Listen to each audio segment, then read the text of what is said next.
Hola, ¿qué tal? Muy buenos días, tardes o noches. Mi nombre es Kev y te saludo desde algún lugar de la Ciudad de México. Y te doy la bienvenida a este podcast que se llama De Tokio Jerusalén Semanal, en el cual platico de los animes y mangas que he visto. El día de hoy vamos a platicar de dos animes. Uno es How a Realist Hero Rebuilt the Kingdom en el último episodio. Y el segundo es Osama Ranking o Ranking of Kings. Y bueno, arrancamos con el análisis del último capítulo de How a Realist Hero Rebuilt the Kingdom. Espero haberlo dicho bien.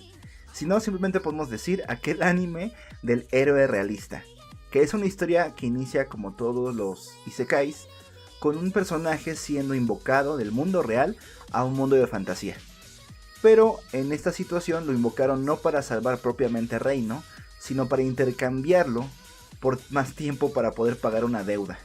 Hay un reino que está siendo, rendiendo vasallaje a otro reino, y al no encontrarse en una posición económica buena, deciden intercambiar al héroe de su reino para solventar los gastos. Pero bueno, es invocado este personaje llamado Kazuya Souma.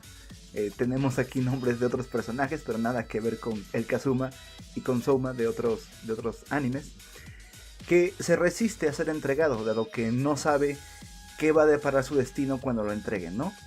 Entonces él propone a Rey en turno: ¿por qué mejor no me usan para poder mejorar la situación económica del país? Miren que yo tengo un plan, y si hacemos esas reformas vamos a mejorar el rendimiento económico y político del país, y eventualmente lo que ganemos por ahorrar, por invertir en mejoras en nuestro reino, va a contribuir en que no seamos deudores a otros imperios. El rey en turno le toma la palabra a tal grado que termina cediéndole el puesto como rey. Y bueno, esa es la sinopsis base de este anime. En el momento, en el último capítulo en que vamos, la situación es que, dado que el rey original abdicó al trono y se lo cedió a Souma, algunas facciones de la milicia están en desacuerdo y piensan que más bien Souma manipuló al rey y se quedó con el trono de alguna forma ilícita, y no están de acuerdo con la decisión que el rey anterior, el rey Albert, tomó. En este punto, algunas facciones del ejército, concretamente la Fuerza Aérea y también la Armada Terrestre, se opusieron al reino de Souma, de Kazuma Souma. Y en el punto que vamos, ambas facciones que les menciono fueron sometidas por el rey. Logró él vencerlas. Estamos en ese momento en los juicios políticos que se le aplican tanto, a los dos generales de reino. Por una parte a Gerugo o George, y por otra parte a Castor Vargas. El primero, el líder de la Fuerza Terrestre, y el segundo de la Fuerza Aérea, de la Armada Aérea de Reino. Y bueno, aquí ya vamos a aterrizar a por qué titulé de esta forma Decisiones Reales, más bien Reales y Decisiones. Porque si bien estos miembros del ejército cometieron un crimen de guerra contra su propia nación, hay algunos detalles que realmente no cuadran en las versiones. Poco a poco Souma se da cuenta, por ejemplo, que George, que es este general de la Armada Terrestre, con cara de león, cuerpo humano, realmente no hizo para estar en contra de Souma originalmente. Antes de estos hechos ocurrió la situación en que la nobleza, se descubre que muy buena parte de la nobleza había conspirado con otro reino para crear desestabilidad en el reino actual en el que está Souma. Entonces ellos fueron despojados de sus privilegios.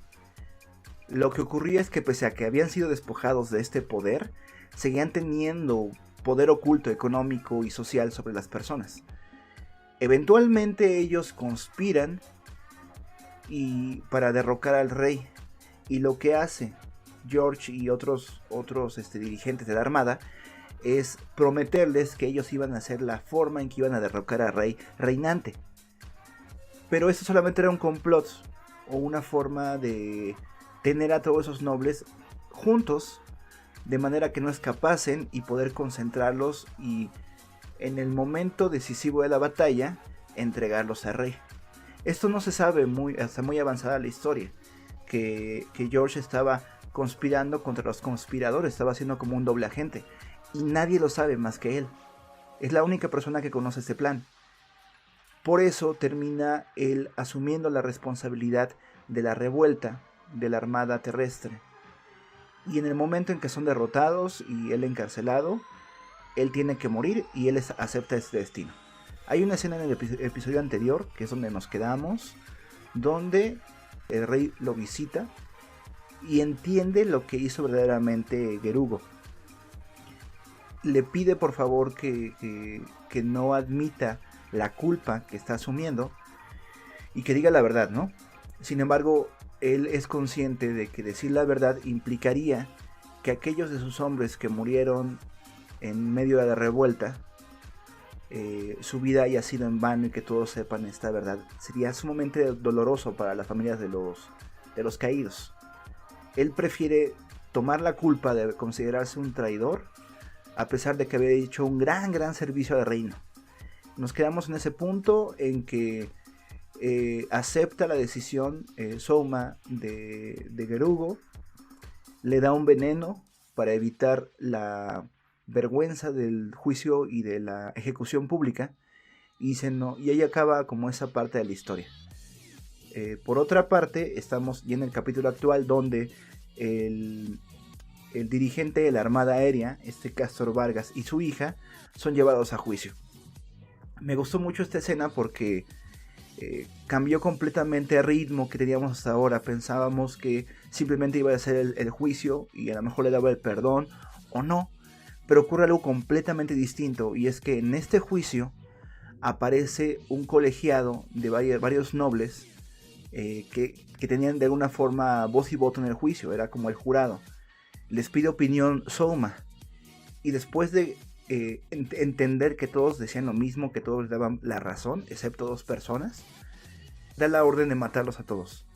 Y aquí está interesante porque Souma en otras ocasiones había citado el libro de Maquiavelo, El Príncipe, donde Maquiavelo muestra cómo debe ser un gobernante para continuar en su puesto. Los métodos que describe para su tiempo son como muy censurados.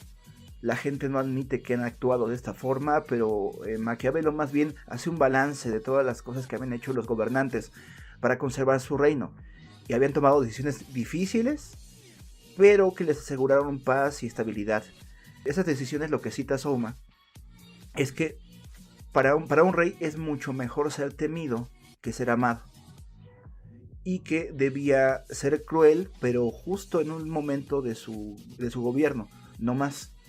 Tenía que ser una ejecución rápida, fuerte, intensa, pero que no se prolongara de modo que causara un descontento grande. De forma que la gente a su alrededor temiera un acto segundo. Precisamente él era consciente de todo esto, él como que tenía este interés por este tipo de literatura de Maquiavelo y la pone en práctica en ese momento y da la orden de matar a este colegiado de nobles, que después se descubre que estaban también inmiscuidos en la conspiración de la cual les hablé hace un momento. También tenían intereses con otros reinos y podían vender al reino en cualquier momento. Y él dice: yo no quiero lamentarme en un futuro de que ellos vengan a destruir mi familia. Su familia, que en este momento se compone por sus 2 prometidas. Es un reino, los reyes comúnmente hacen esto de tomar más de una reina. Sus 2 prometidas y Aisha, a Yuna, que es su primera consorte, dado que ella no tiene linaje real. Y bueno, la familia que ha conformado, ¿no? También esta niña que adoptó el rey anterior, a su consejero, Poncho, que es el tipo que prepara los alimentos para todo el reino. Quiere proteger a esas personas que ha llegado a apreciar. Y no quiere verse en un momento en que por su negligencia, por considerar despiadada una acción, se lamente el perder a su familia. Y toma esa decisión tan dura. De hecho, al final del capítulo vemos como él está emocionalmente destruido. Dice Aisha que es como un soldado que ha matado por primera vez en la guerra y no sabe cómo ayudarle, ¿no? En ese estado está Souma. Él ha tomado, y es curioso, ¿no? Ha tomado una decisión muy difícil, muy grande, considerando que antes de eso era una persona común y corriente, que sí, ha tomado decisiones difíciles en este reinado, pero nunca el matar a una persona hasta ese momento. Sí tomó decisiones de guerra, en general contra un reino invasor, pero es muy diferente estar en un momento de paz y decidir ejecutar a las personas. Se me hace en este sentido, bueno, ahorita vamos a platicar de Ranking of Kings, también comparte elementos que él se inclina más por la balanza de el rey tiene que tomar decisiones difíciles, a veces no van a ser las resoluciones pacíficas, van a ser violentas, van a ser duras. Él finalmente es lo que hace matando a todas estas personas. Pero interesante porque digamos que avanzando la historia, el líder de estos gatos negros, que es su guardia de confianza, quienes ejecutaron esta orden de matarlos a los demás, resulta ser el mismo Gerugo. Parece ser que fingieron su muerte para darle el perdón y reconocer que él había dado un servicio y que no merecía esa pena.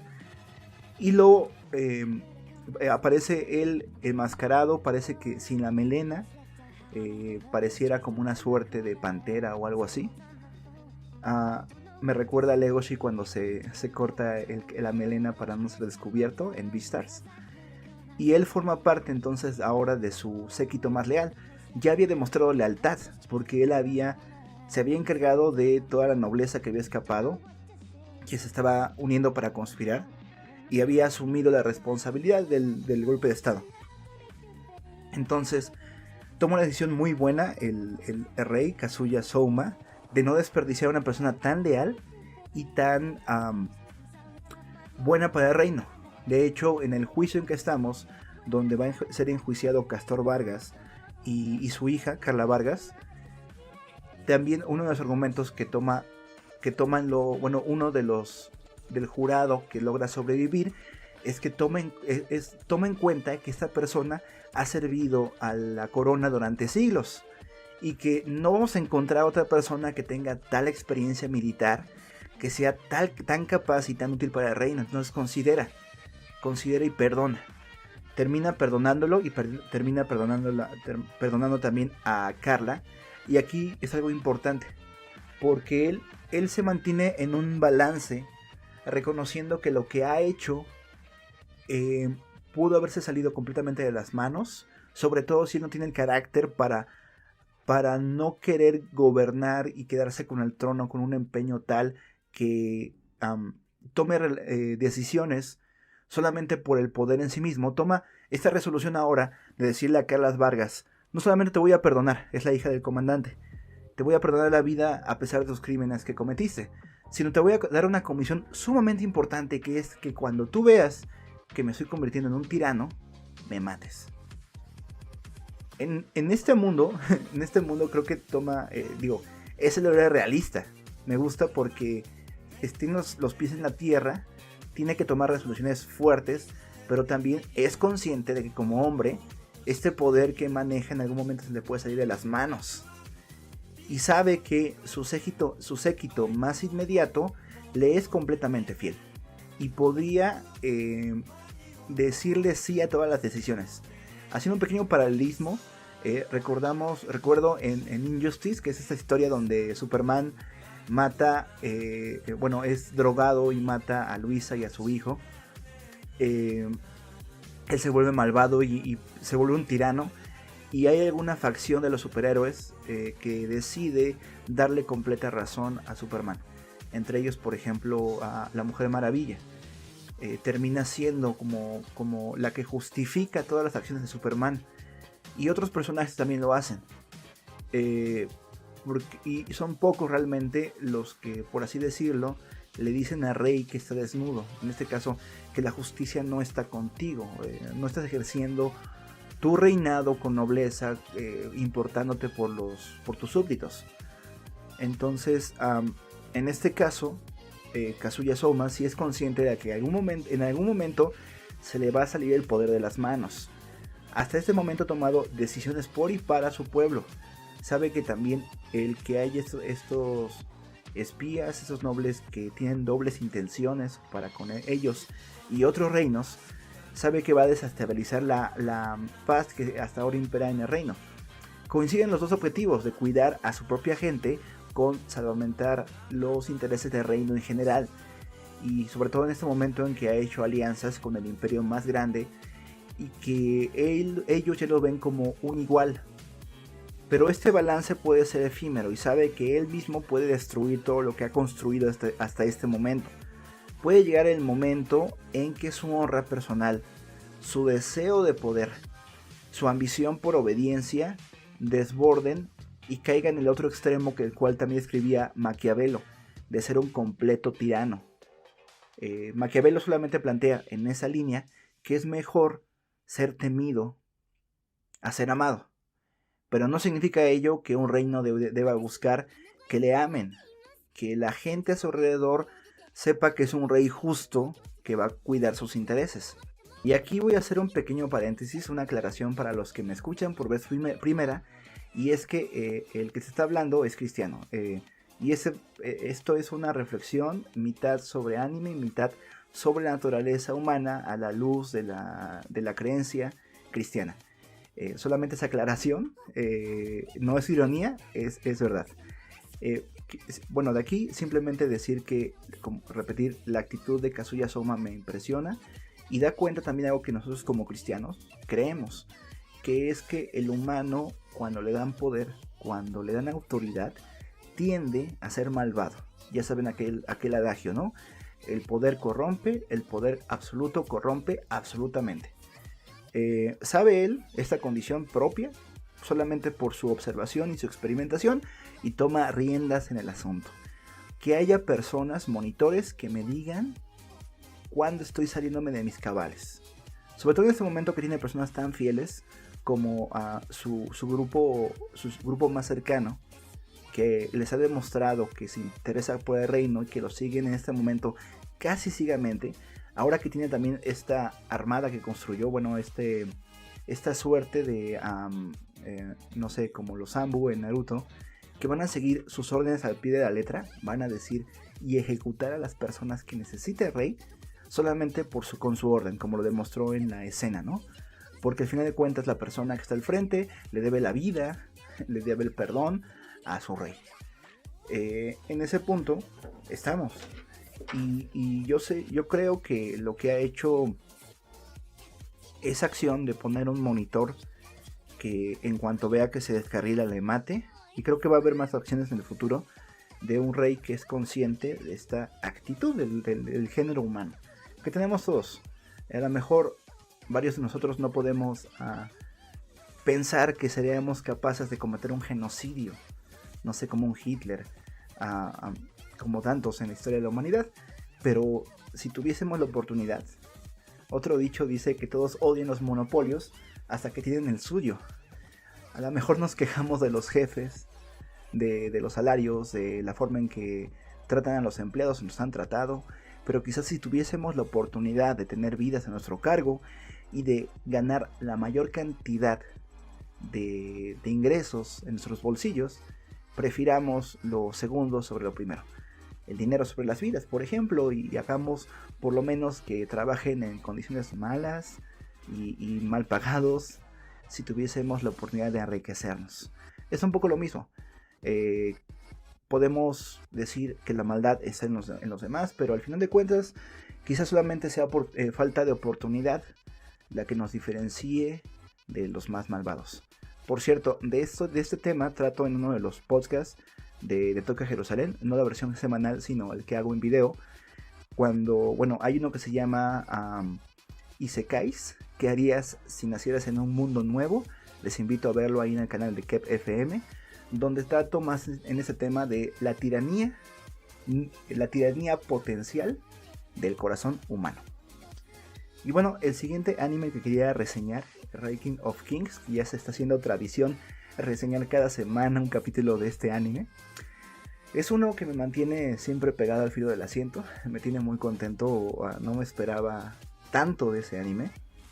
Inicia con una historia aparentemente tierna, infantil, de un niño sin la capacidad de comunicarse. Él es sordo, se comunica solamente a través de señas, que es un príncipe de un reino, el futuro heredero al trono. Sin embargo, por esta condición de ser una persona sorda e incapacitada, y porque también aparentemente es una persona tonta y débil, es que termina sin el reino, a pesar de que era el príncipe heredero. Termina habiendo una conspiración comandada por su madrastra y le terminan dando el reinado a su hermano Daida. Donde nos encontramos en la historia pasaron demasiadas cosas. Bougie actualmente tiene fuerza, tiene capacidad para enfrentarse a enemigos fuertes después de un gran entrenamiento. Por otra parte, el reino ha sido presa de los intereses de otras personas y hay otros reinos alrededor de este reino que han decidido tomarlo, en parte por el caos y el riesgo que representa en este momento, y en parte para tener más poder y avanzar en el ranking de reyes. En el punto en que nos encontramos en el último episodio, en los últimos 2 episodios, se nos ha mostrado la historia de Jigan. Jigan, que inicialmente era un enemigo que intentó atacar a la reina Healing, que es perdonado por Bougie, que es nuestro protagonista, y que acepta ser parte de, que pasarse al bando de Bougie de reino. Sin embargo, Jigan también es buscado por este otro rey llamado Desha, porque es un criminal de su reino, que les traicionó cuando le contrataron en una guerra muy anterior a los hechos actuales. Entonces, en el punto que llevamos, el rey Desha busca la cabeza de Jigan, o más bien traerlo a su justicia. Y por otra parte, Bougie ya lo ha perdonado y Bougie lo ha abrazado como uno de sus compañeros. Ocurre una pequeña pelea, una breve pelea más bien dicho, entre Jigan y Desha, e interviene Bougie. Bougie está dispuesto a cuidar y a defender de su nuevo amigo, pese a que, bueno, hasta hace poco intentó matar a uno de sus familiares. Hay este perdón de este personaje. Y vemos el contraste, ¿no? Porque la otra cosa que ocurre en este episodio es que se reencuentra con Doumas. Doumas es su maestro, que además también le traicionó e intentó asesinarlo por órdenes de su hermano. En el episodio anterior, vimos lo difícil que fue inicialmente este reencuentro, lo difícil que fue para él asimilar que estaba cerca la persona en quien confió y que sin embargo quiso matarlo. Tiene por vez primera un conflicto entre la persona que él es, una persona que decide perdonar, y el máximo traidor que ha conocido en su vida, la persona que más daño emocional le ha causado, que una persona que amó, que respetó, que consideró su mentor, y sin embargo le lanzó en el barranco, ¿no? Del cual termina sobreviviendo con ayuda de Kage. Vimos cómo Kage precisamente le dice es que está conflictuado porque nunca se había topado con una realidad tan dura. Siempre había logrado hasta ese momento salir al paso y logrado ser una persona honesta y fiel, que perdona, pero pues esto le sobrepasa, ¿no? También se nos revela en este episodio lo que hizo Jigan, la traición que hizo Jigan a Desha en la guerra de la cual se menciona. Y ocurre una serie de flashbacks donde Jigan era uno de los soldados de Desha. Desha contrata a mercenarios porque él sabía que no había otra forma de derrotar a su padre, que en este momento es su adversario, ¿no? Se entiende que su padre era una persona sumamente déspota y tirana que amenazaba la seguridad de todos los reinos. Toma esa decisión, es una decisión muy dura, contratar mercenarios, y lo vamos a ver por qué.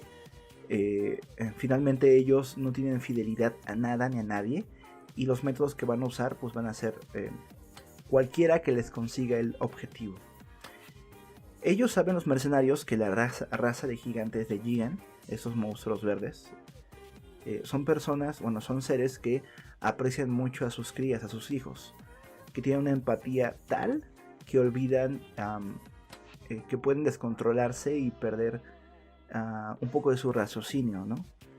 Y lo que hacen es capturan a un niño, le ponen esta suerte de cruz, atado de manos y de pies, y lo empiezan a latiguear de modo que él grite, que él llore, y descontrola completamente el ejército de la raza de Jigan. Jigan está en ese momento siendo parte del ejército de Desha. Se entiende que los otros también eran mercenarios, estos gigantes, pero ellos se descontrolan y pierden todo juicio. No son conscientes de que están dirigiéndose hacia una trampa y terminan cayendo en ella y los terminan masacrando. Entonces todo eso lo presencia Jigan y no puede soportar ni que maltraten a un niño, y esta escena me parte, ni que le hagan eso a su pueblo.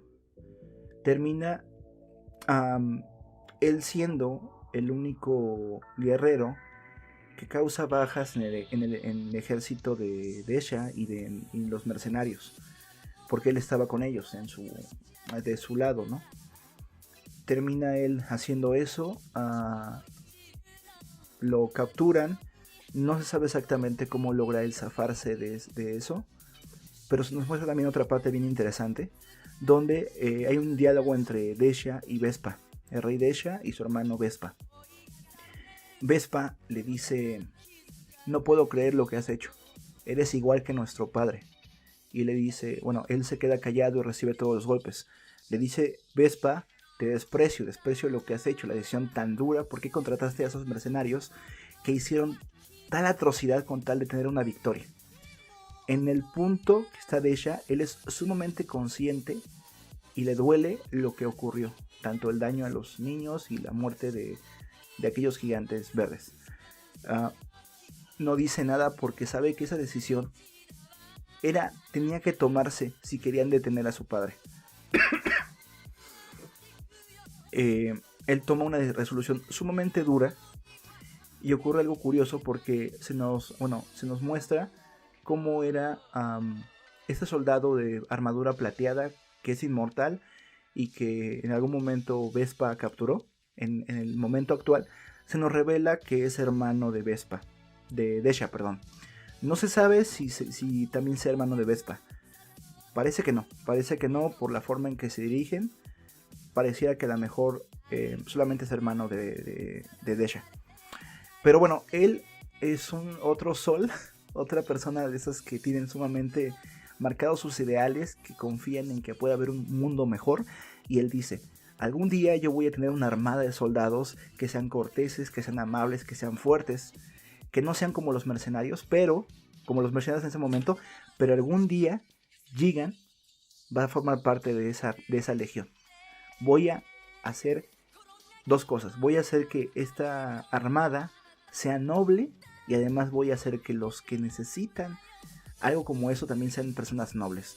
Que quizás admita mercenarios, pero les ayudará a formar parte de esta armada como se debe.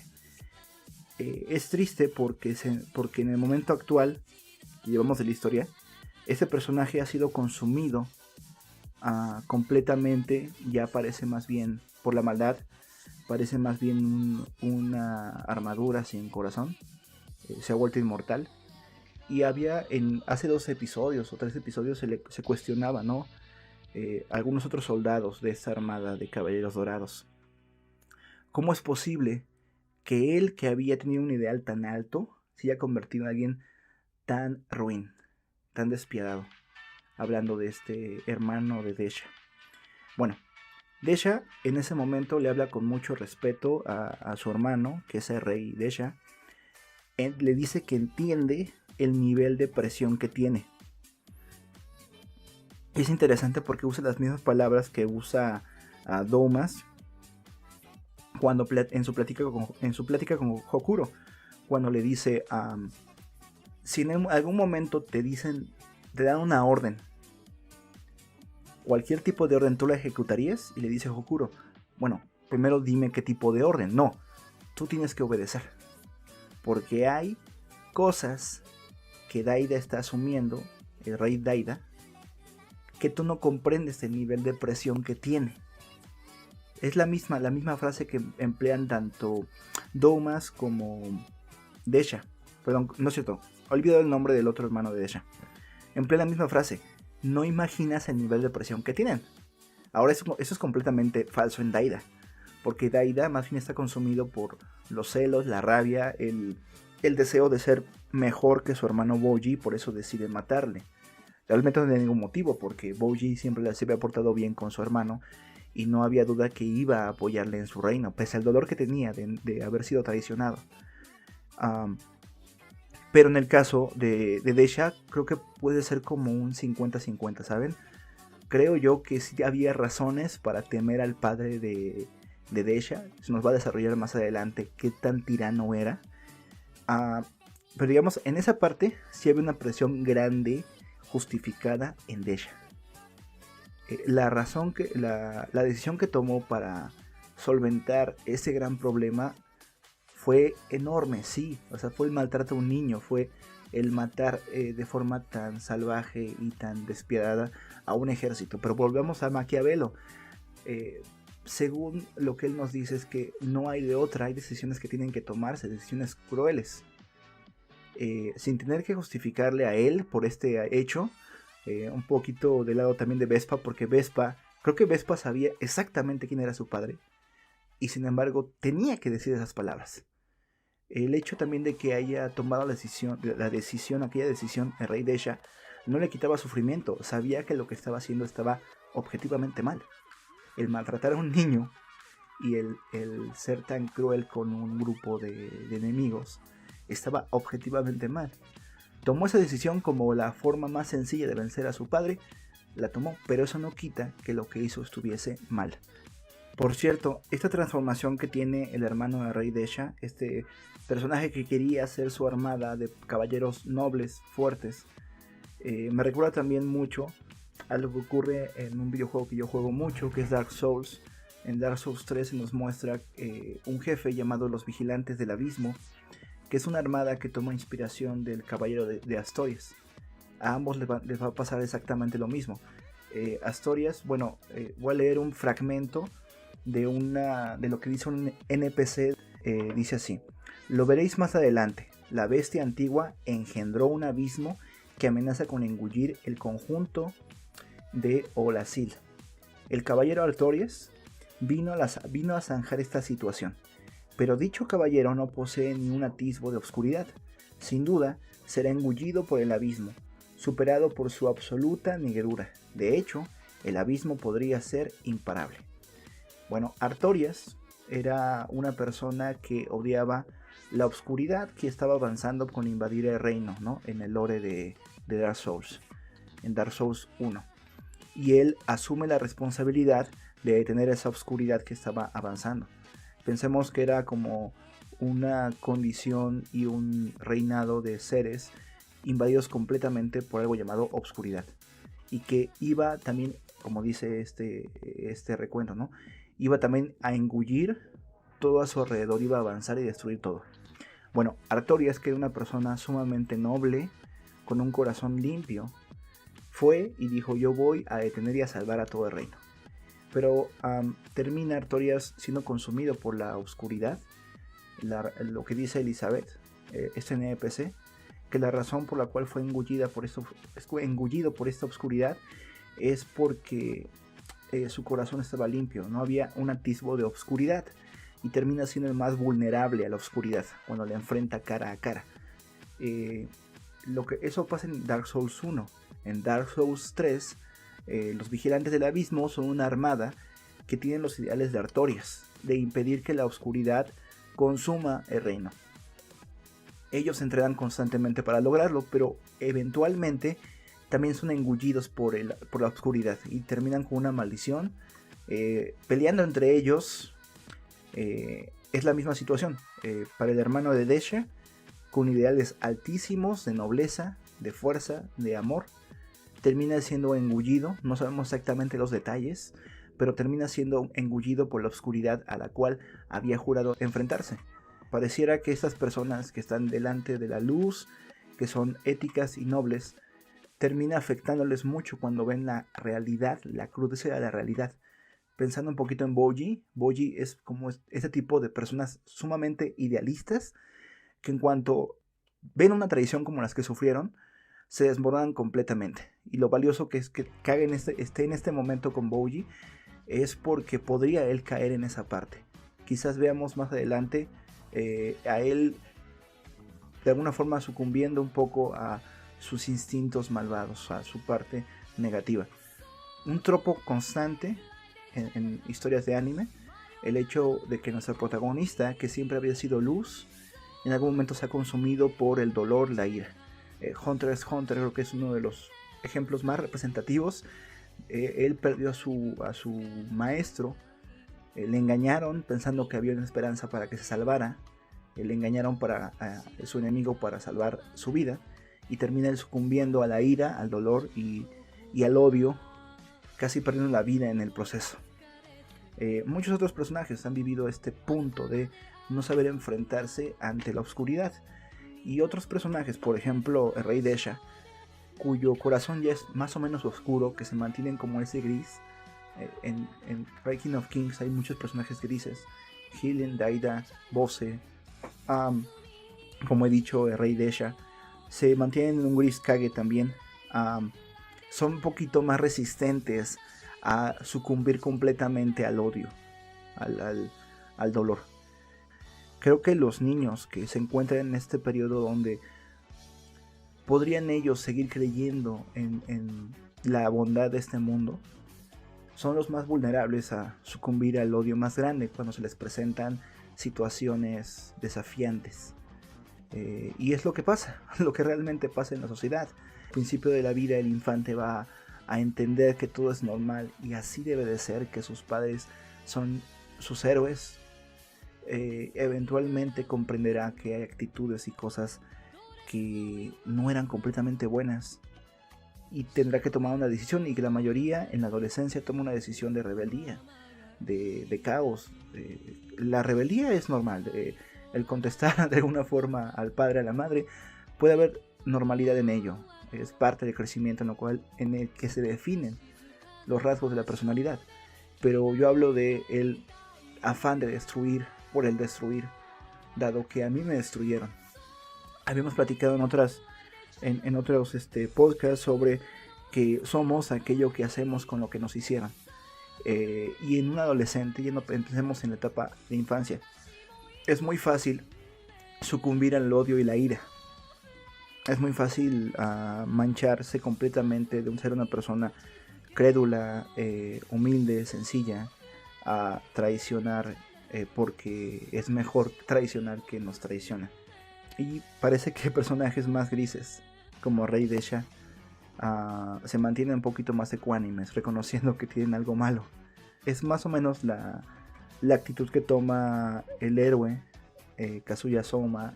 Es consciente de que es una persona gris, de que hay rastros de bondad, sí hay rastros de bondad, pero también rastros de maldad que tenderán a querer acaparar toda su personalidad. Entonces pone los seguros adecuados para que cuando llegue ese momento lo detengan.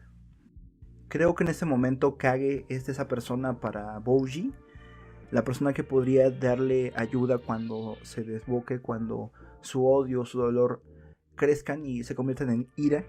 Creo que podría él detenerlo, porque también Kage se ha mantenido allí, se ha mantenido en un lugar bastante gris. Un poquito recordando la historia de Kage, él forma parte de un clan, el clan de las sombras, que en algún momento fue perseguido y masacrado. Su madre logra salvarle, pero la terminan matando. Entonces él vaga durante un tiempo sin poder encontrar comida o alguien con quien estar, hasta que se encuentra con un ladrón. El ladrón lo utiliza sus habilidades para seguir robando, y cuando no le sirve lo desecha. Las personas a su alrededor, él siendo un niño, les pide ayuda, les pide una manzana, les pide algo para comer, y aunque él estaba dispuesto a pagar, en este caso con los juguetes que le quedaban de su madre, lo terminan rechazando completamente. Entonces termina la sociedad de alguna forma orillándolo a jugar un papel. Tú eres oscuro, eres el clan de las sombras, el clan de las sombras es malo, por lo tanto tú eres malo, deberías de ser malo, deberías ser un desecho de la sociedad. Y él termina aceptando ese papel, ese rol. Por eso al inicio de la serie, Kage estaba dispuesto a robarle a Bouji para quedarse con el dinero de la venta de sus trajecitos, de su ropa. Él cambia, pero ahora que está al servicio de Bouji, que es esta persona que tiene que proteger, que procurar, que admira completamente, pues no va a permitir que esos sentimientos lo terminen destruyendo, como en algún momento le pasó a Kage.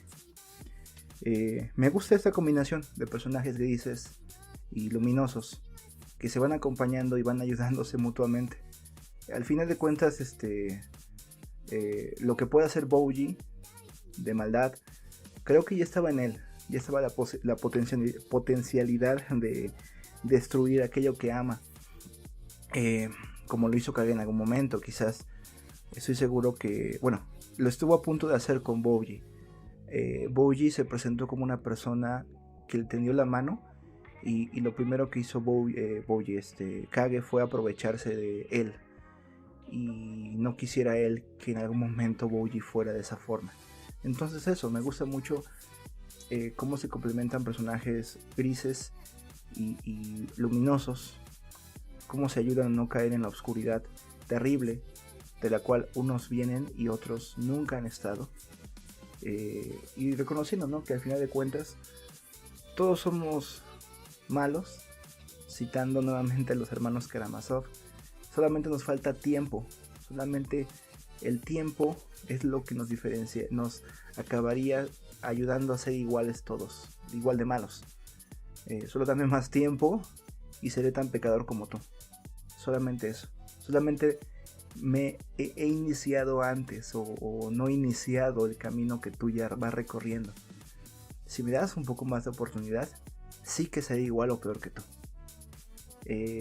Empezamos con ese tipo de decisiones de la realeza, pero bueno, no es necesario también ser un rey para tomar buenas o malas decisiones y tomar decisiones duras en momentos que lo ameriten, decisiones trágicas, pero aún así no podemos justificarnos en decir está bien solamente porque estaba presionado a hacerlo. Al final de cuentas lo malo es malo y quizás paguemos las consecuencias de nuestra maldad, quizás. En el caso de Desha como ese personaje gris que sus acciones son tanto buenas como malas, que él quiere salvar el reino de la amenaza que tiene, pero para quedárselo, para ampliar el propio, y quiere vencer a Rey Bosé, que es una amenaza para todos, pero para avanzar en el ranking. Su motivación no es del todo altruista, aunque tampoco es del todo egoísta. Interesante, así somos realmente, así somos. Nuestros hechos no solamente son para ayudar a otros, sino para ayudarnos a nosotros mismos. Quizá habrá alguno que pierda siempre para que otros ganen. Por lo menos Cristo fue lo que hizo. No tenía realmente ningún motivo que le beneficiara en morir en la cruz y ser destruido con tal de que otros fueran recompensados por cosas que no habían hecho. Sin embargo lo hizo.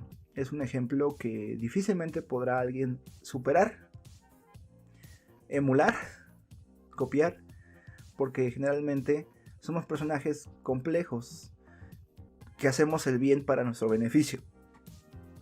No es del todo mal mientras no socavemos el interés de los demás, y ojalá nos podamos rodear como lo hizo Kazuya Souma y accidentalmente Bouji, de personas que sepan decirnos la verdad de nuestras acciones y que no sean salameros que nos digan sí a todo. Rodearnos de personas que nos digan estás mal, has hablado mal de tu gente, has tratado mal a tu familia, has hecho lo malo, te has aprovechado de tu jefe, quizás has trabajado menos, y no solamente que nos aplaudan las cosas malas que hacemos. Creo que es mucho más valioso rodearnos de todo tipo de personas grises y luminosas, intentar también iluminar a las personas que más oscuras estén, en todo sentido, porque finalmente hay personas también dispuestas a hacer lo mismo por nosotros. Y bueno, pues terminamos este episodio de Tokio a Jerusalén, el episodio 3, que es realeza y decisiones. Espero ver la siguiente semana, no sé si sea también otro análisis de Ranking of Kings. Parece que es la constante. Hemos hablado de otros animes como este de How a Realist Hero Revealed the Kingdom. Hemos hablado de el manga de Boku no Hero. Hemos hablado también... ¿Cuál otro hemos hablado? De Police in the Pod y de Dragon Quest. Que Dragon Quest me mantiene pegado al asiento siempre. Aunque esta semana estuvo un poco flojo, por eso no hablamos tanto de él. Pero bueno, la constante es el Rey Boji. Larga vida Rey Boji, realmente. Ojalá me pueda conseguir una figurita pronto de este personaje porque me encantó su anime. Bueno, terminamos este podcast. Espero que les haya gustado. Déjenme sus comentarios en YouTube, donde estoy subiendo esto. Y también síganme en Spotify. Ahí lo encuentran como de Tokio a Jerusalén. Y bueno, cuídense mucho. Buenos días, buenas tardes y buenas noches. Hasta luego.